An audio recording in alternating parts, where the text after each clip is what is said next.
సంపాదన చెయ్యాలి, డబ్బు సంపాదన చెయ్యాలి అనేది ప్రతి ఒక్కడికి అవసరమే, దాన్ని కాదని అనం. కానీ దానికి ఒక రీతి ఉంది, న్యాయమైన మార్గం ఒకటి ఉన్నది. న్యాయోపార్జిత విత్తేన కర్తవ్యం హ్యాత్మరక్షణం అని ఒక న్యాయమైన మార్గం అనేది ఒకటి ఉన్నది. దాన్ని వదిలిపెట్టి అన్యాయమైన మార్గంతో ఏదైతే సంపాదిస్తున్నాడో అదే సరికాదు అని చెబుతున్నాం మేము. శృతి వేదం చెప్పింది న్యాయోపార్జిత శాస్త్రం చెప్పింది కదా. నువ్వు న్యాయ మార్గంలో సంపాదించినా అన్యాయ మార్గంలో సంపాదించినా నువ్వు తినేది ఎంత? నువ్వు న్యాయ మార్గంలో 1000 రూపాయలు సంపాదించినా అన్యాయ మార్గంలో 1,00,000 రూపాయలు సంపాదించినా నువ్వు తినేది ఇంతే కదా.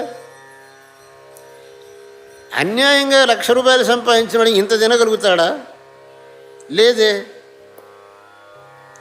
మరి నువ్వు ఇంతే తినగలిగినప్పుడు అన్యాయ మార్గంలో సంపాదించి నువ్వు ఏం మూటగట్టుకుంటున్నావు? కేవలం పాపాన్ని మూటగట్టుకుంటున్నావు. అది ఎవరికి మనసుకు అర్థం కావటం లేదు. ఎంతసేపటికి ఇంకా కావాలి కావాలి.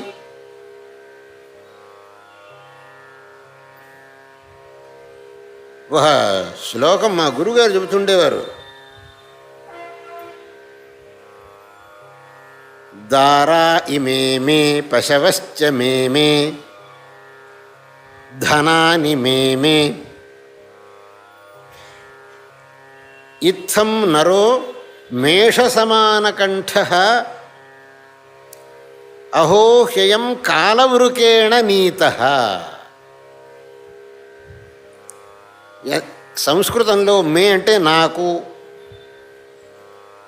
దారా ఇమే నాకు ఇది కావాలి, నాకది కావాలి, నాకది మే మే మే అని మేకపోతులాగా అరుస్తూ, మే మే అని మేకపోతు అరుస్తుంది కదా, అట్టాగే వీడు కూడా దారా ఇమే మే పశవశ్చ మే మే ధనాని మే మే అని మేకపోతులాగా అరుస్తూ చివరకు మృత్యు రూపమైన తోడేలుతో గ్రహించబడ్డాడు.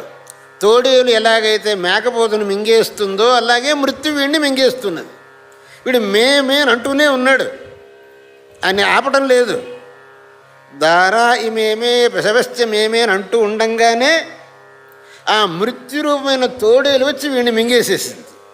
ఏం ప్రయోజనం చెప్పండి?